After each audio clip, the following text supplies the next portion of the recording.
Today we're going to be taking a look at the best wiring options for your 2016 Honda CRV. Up top we've got the Curt, part number C56158. And then on bottom we've got the Tekonsha T-One, part number 118561.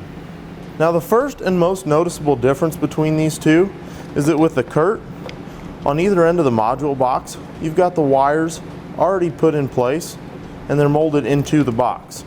But here on the T-One, we've got the box that's separate and it's got this gray connector that plugs into the box. So with this box, you can mount it in different locations that you may not be able to mount the one that already has the wires coming out of it. The next difference between these two is that on the Curt, it has 6 feet of 4-pole wiring, and on the Tekonsha, it only has 5 feet of this 4-pole wiring. Another difference between these two is going to be in the amperage ratings that they have. On the Curt, for the stop and turn signals, it features a 3 amp rating, where on the T-One, it features a 2.1 amp rating for brake and turn signals. And then for the Curt tail light rating, it's rated at 6 amps, whereas the T-One is rated at 5 amps. So if you've got a few extra lights on your trailer and you want to make sure that you've got the rating, this Curt's a little bit higher rated, so you make sure that you won't overload that circuit. Both of these are going to install into the same connector. They both have a T connector that's going to go into the factory tail light harness, which makes it much easier than going behind the tail lights and having to use T connectors behind either tail light.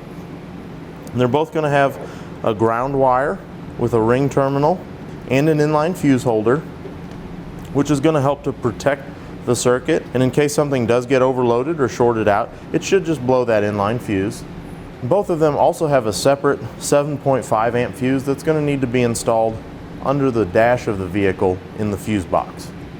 On this Curt, it does have a dust cap that goes over the 4-pole connector. You just simply slide it over in order to have that installed.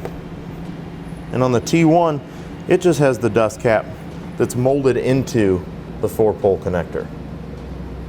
And today on this CRV, we have the Tekonsha T-One.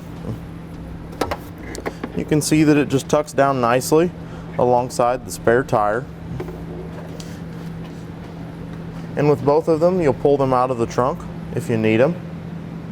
This Tekonsha comes out and should give you plenty of room for just about any trailer connector that you may need to get plugged in here. But if for whatever reason you do need a little bit extra, that Curt is going to give you about an extra foot.